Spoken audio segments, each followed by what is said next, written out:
As the world marked No Tobacco Day at the end of last month, the World Health Organization is continuing efforts to reduce smoking rates and strengthen tobacco control laws in Timor-Leste.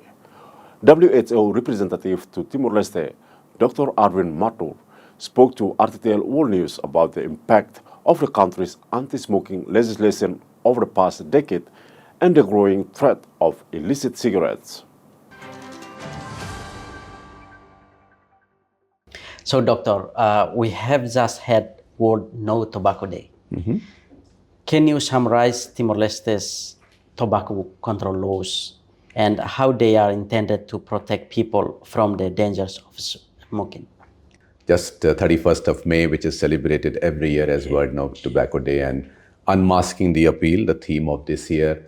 And in that context, talking about Timor-Leste World Tobacco Law, the decree law that Timor-Leste has promulgated as long as 2016. Right. And I must say and compliment that Timor-Leste actually has made very impressive progress. Right. That include, number one of the countries with the largest pictorial warnings, the graphic health warning on cigarette packs. The other provision that the decree law has was the ban on the sale of the single stick cigarette. It also has a provision of ban on the smoking in the public places, public institutions, public offices, and also on advertising. So, Doctor, in the 10 years since these laws have been implemented, have smoking rates changed in Timor-Leste?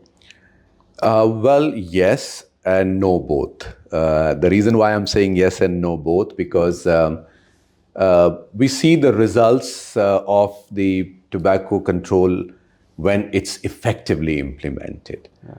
And what we have seen, and I would quote some data because we have recently, not like say in 2 years, it has been the what we call as the NCD risk factor survey.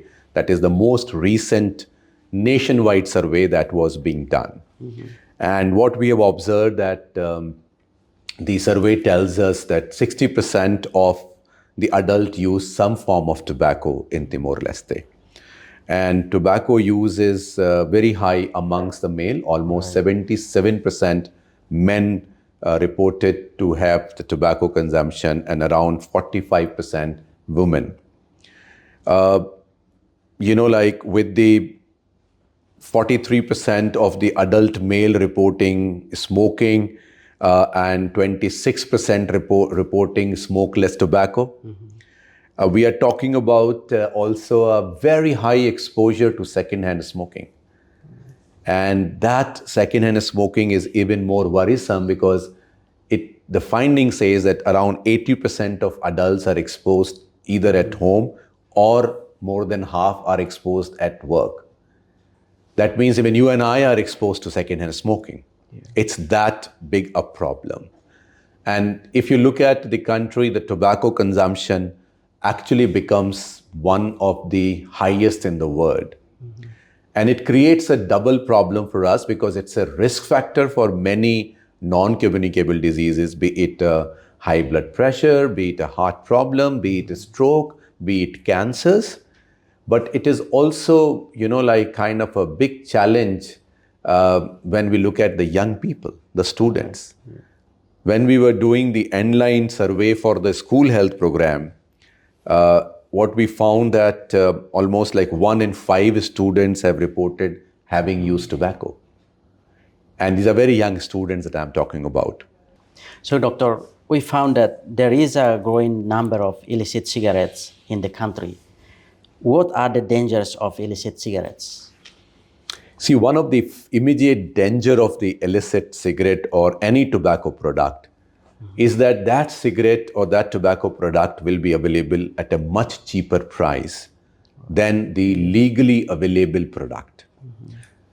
Not only it means that a young person can initiate that cigarette smoking much faster and easier, it's a direct loss of revenue to the government. Because they're not paying the tax, they've just been illegally brought up. The other challenge is that it is also a loss to the business that is actually doing business legally, because they are losing their business, they're losing their revenue as well. Like in terms of other challenges, that they are bypassing the whole regulatory network and the function. That means anyone, why do we have, like, say, pictorial graphic health warning? So anybody who sees the graphic health warning say, oh, this is too bad, I should not start. But illicit tobacco or cigarette packs have no such warnings. Thank you for talking with RTTL World News, Dr. Arvind. Thank you so very much, Mao. This has been really a pleasure and honor. And I am so pleased that you picked up the topic of tobacco control today as well. Thank you so very much for your time. Yeah, thank you. Okay. Yeah.